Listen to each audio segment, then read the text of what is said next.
Today is the first day of the NFL season, technically. So let's start off by doing the top 10 quarterbacks going into the next season. Because why? Because why the hell not? And the top 10 quarterbacks, in my opinion, are pretty tricky to rank right now.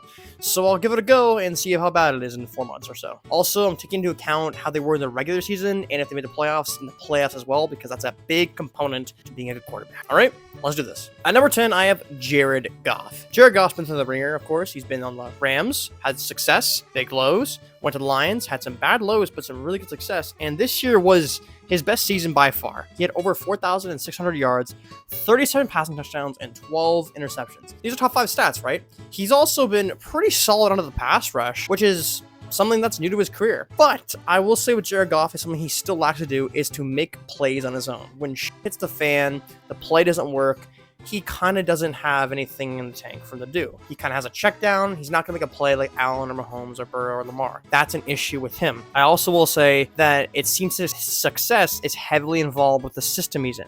Now, I'm not saying that's all of him because a lot of quarterbacks go in the system and suck. Jared Goff is obviously a top 10 quarterback because he's had great success. But I'm just saying that in certain situations, if his offense wasn't as heavily favored to him as possible, as in with the pass and the run game, he'd probably do a lot worse. But for the situation he's in, he did the very best he could do. That is the best to probably do in the system. So he's at number 10. At number 9, I have Justin Herbert. Now, Justin Herbert's stats weren't anything crazy this year. He had 3,870 yards, 23 touchdowns, to only 3 interceptions. It's pretty good, but not amazing. Of course, he's got a big arm and can create plays on his own. He's pretty darn accurate. Again, the video I made a few days ago, he lacks the clutch factor.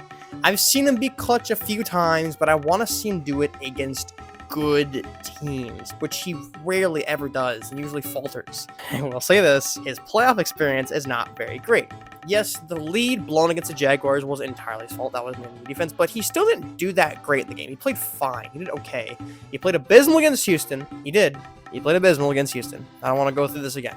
I'm sick of going through this. He played god-awful. And he just lacks that extra oomph. Like, you think he's going to do it, but he never does. But he is still a very good quarterback. He's number 9 in my rankings, but I cannot put him in the top 8 because I just think the next 8 guys just do a little bit better than him. At number 8, I have Baker Mayfield. His best season by far. Baker Mayfield has really turned the tide. An inspiration for quarterbacks, players everywhere around the world, that even when you think you're down low, number 1 overall pick, and you go down, you get traded, and then you get traded again, and then you get traded again, and also just boom, you're great.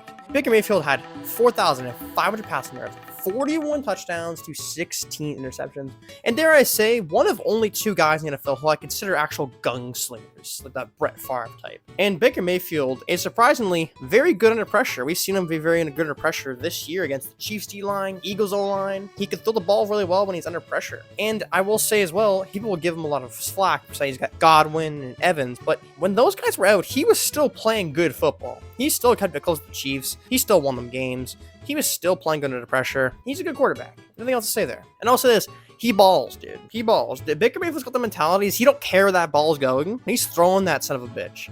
And that's something you got to have as a quarterback, at least a little bit. Every quarterback should have that mentality. Every quarterback should. Baker Mayfield had maybe a little too much of that mentality because he throws too many INTs. That's the reason he's not in the top 5 or the top 7, because his ability to throw INTs is a little too much for me because sometimes he goes a little too crazy. You're going to be like, Baker, calm the hell down, man. Relax, okay? But still, good quarterback, number 8. Number 7 is Jaylen Herz. Yeah, Jaylen Herz. Now, hear me out. Jaylen Herz has one of the most underrated deep balls in the league. He is honestly very accurate with his deep balls. His arm is not extremely weak. People call his arm very weak. It's not strong by any means. I would say it's more average, but it's good enough to get those good deep ball shots. Great running ability, which makes him an extra threat. He can make plays off the script, and he can do it better than Justin Herbert. That's something, I'm sorry, I'm taking shots at Justin Herbert, but he can do better off-ball plays than Justin Herbert can. And he's a really clutch player. Let's be honest here, guys. He's faced good teams, and he's come up clutch in final drives. Like, he has. He really has. Against, like, Buffalo, Kansas City, against Washington, the Rams. Like, he's made clutch drives. He's done it. He's done it against good teams. I will say this. We have to accept this. Everyone accept this, okay? Even if you hate Jaylen Hurts, he's a good playoff quarterback. He just is. Mostly every playoff game he's been in, he's been cool, calm, and collected, and has played good. I would say only like 1 or 2 games out of like his 8 playoff games, he's played not great. The rest he's played good, and some he's played amazing. And let's just say this. He outplayed Mahomes twice in the Super Bowl. Yes, twice. Even the one they lost, he outplayed him in that game. And this game, he clearly outplayed him. Jaylen Herz, one of the best playoff quarterbacks in the NFL right now. Not saying all time, but I'm saying this. The reason I would say he's only 7 in my book is because his season stats lacked a lot. He didn't do much in the season. He did some good things, but they had a stacked offense. He didn't do much. But the reason he's 7 for me is because that playoff performance from him is just so good that he ranks us high. And if he had a good season, like this dude could be in the top 4, top 5. But for now, he's 7. Number 6 is Matthew Stafford. Now, I know this may seem a little weird putting Matt Stafford this high, but we gotta understand a few things here. Yes, his stats aren't crazy in the season, but we gotta understand this. He's one of the best quarterbacks in the league under pressure. He's one of the clutchest quarterbacks in the pressure. And when you put this guy in the playoffs, he's a top 5 quarterback in the playoffs. From the quarterbacks right now and how they're playing, he is a top 5 quarterback when he's playing in the playoffs. He just is. I would say this. And you're in the playoffs games, you'd say like, okay, Allen, Mahomes, Lamar, and then you say Jaylen Herz, and then you see Matt Stafford right there. You can honestly say Matt Stafford's ahead of maybe guys like Allen and Lamar Jackson too. You put this guy in the playoff game, he's a top 5 quarterback, and that's how I mainly see it. He gave the Super Bowl champions the toughest matchup out of any team in the league, and he played damn good in that game in Philadelphia when it was snowing, and I firmly believe that the Rams probably would have won the Super Bowl if they beat the Eagles in that divisional round game. But the reason I can't put him in the top 5 is because he usually starts slow in the season, and his stats aren't usually that impressive. So I want to put him top 5, but I can't because those stats need to be improved, Stafford. Now, number 5, maybe a little controversial. I got Jaden Daniels. It's maybe a bit of a stretch, but I think he's the 5th best quarterback in the league right now. Now, why? It's faintly obvious why. He took a dysfunctional team that sucked for years and years and took him to 12 wins. Right after Dan Snyder just kicked the bucket, just left. He had 32 total touchdowns, 3,500 passing yards, and nearly 900 rushing yards, and has already shown to be such a damn clutch quarterback. Like, there's an amount of games, there were like 4 or 5 games this year where he came in the clutch. On the final drive, his drive against the Buccaneers in the playoff game, his playoff game against the Lions, he played amazing. Even this game against the Eagles, he played pretty damn good. His team just collapsed around him. He played pretty damn good. Jaden Daniels had the best rookie season of a quarterback ever. Don't confuse it. He did.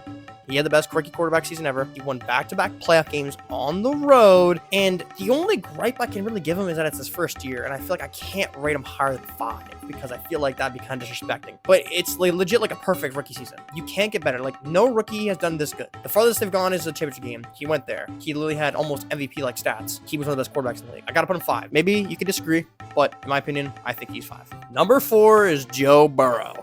Joe Burrow was unreal this year. Nearly 5,000 passing yards, 43 touchdowns, and 9 interceptions. Statistically, the best quarterback in the league because he had to drag his sorry-ass defense from week to week.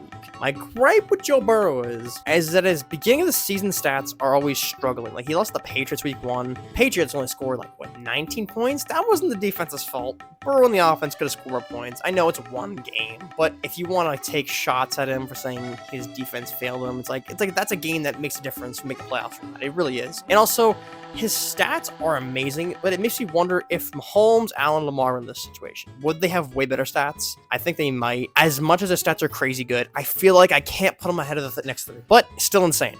Maybe you disagree. Maybe you think he's top 2, but I think he's 4. Number 3 is Patrick Mahomes. Now, before I hear you all crying, overall in legacy terms, Patrick Mahomes is the best quarterback in the league. However, in the last 2 seasons, he hasn't. First off, his season stats and play have been overall pretty good, but for Patrick Mahomes' standards, it's bad. It's just straight up bad. Like, you gotta watch him play. Like, stats are one thing. When you can look at stats and play, like, you watch Matt Stafford play, look at stats, he plays way better than his stats.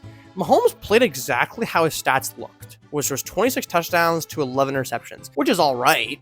But you look at him play, and it's like, oh, he did play that. Because he did. Because he just kind of played fine. He didn't play that great. But the reason I'm putting Patrick Mahomes 3 is because he's a good-ass playoff quarterback. Let's be real here, guys. He didn't really do much in that Houston game, but he played damn good in that Bills game, in the championship game. Like, it's like those games like that, where it's like, I gotta put this guy top 3. I don't think he's 1 or 2, but I gotta put him top 3 just for that. And a reason why I'm not putting him 1, if he went into Philadelphia and balled out and beat him, he's 1. He's the best quarterback in the league. But he didn't. He actually played horrible. He played bad. It wasn't like his Buccaneers Super Bowl where he actually tried his best, but his team fell around him. He played bad. You can look at his stats and you won't watch the game. He played bad. But that is why he's at 3, because I think in the last 2 years, he's not been better than these next 2 guys. Number 2 is Josh Allen. Again, overall, Mahomes is better than Allen. But right now, right here, right now, Josh Allen is a better quarterback. Josh Allen, first of all, won NFL MVP, so technically he is the best quarterback in the league by the MVP votes. He's a top 2 clutch player in the league. You could say him, Mahomes, 1, 2 clutchest players in the league right there. Boom. Probably the best playmaker in the league last year. He was top 2 playmaker last year. You could say he's 1. Maybe there's another guy you think he's 1. Maybe we'll get to him later. But you could say he's 1 or 2. Again, he always plays good in the playoffs. I would say one game. I don't really count his freaking Houston game. When he faced Houston, that was his first playoff game. Whatever, I don't care. I would say the Bengals game is the only game he's played bad in. Every other playoff game he's played pretty damn good. Even the Chiefs game he played really damn good. He pretty much matched Mahomes, but Dalton Kincaid, it was a first down, and they didn't call it first down, it was a first down. And that was pretty much it. But as good as he played, I'm not putting him 1. Because number 1 is Lamar Jackson. All right, guys, listen. I know my profile picture is Lamar Jackson. If you watch my videos, you know I'm a Ravens fan. But come on, guys. Call it bias all you want. This guy should have won the MVP last year. He should have won it. You know he should have won it. He was the first team All-Pro. He was voted first team All-Pro for Josh Allen, and they still give it to Josh Allen. Listen, I'm not saying Josh Allen didn't deserve the MVP. He played amazing. It kind of seemed like voter fatigue with Lamar Jackson last year. Let's be real. He had over 4,000 passing yards, 41 touchdowns, 4 interceptions, 3 of them which were not his fault completely. 1, I'll give him 1. I think it was Joey Porter. Joey Porter got him. That was a good pick by Joey Porter. Other than that, none of his fault. He nearly had 1,000 rushing yards. Over 4,000 passing yards with nearly 1,000 rushing yards. Oh, and they beat the Bills in the season. Oh, and before you say the playoff game, Josh Allen and Lamar Jackson played pretty close in their divisional round game. I think Lamar Jackson played better. First half, I'll say Josh Allen played a little bit better than Lamar Jackson. Second half, Lamar played much better than Josh Allen. I know Josh Allen had a lead, he was playing safe, but Lamar Jackson played much better, and the game would have been much differently if certain fumbles and drops didn't happen from a certain tight end. I'm not going to say his name. You already know his name. But I'm just saying, it's not like Josh Allen outplayed him. Lamar Jackson arguably outplayed Josh Allen in their game in the playoffs. But it is what it is. That's how it went. They moved on. Would the Ravens beat the Chiefs? I don't know. They probably wouldn't have beat them, but that's how I see it. I think Lamar Jackson, if you look at his season stats, going to the playoffs, is the best quarterback in the league going into the 2025 NFL season. That is my top 10, everybody. Did you think it was bad? Did you think I was biased? Probably both, but that's it for me. Please leave your top 10 quarterbacks in the comments below. That is it for me. Have a good day, and see you later.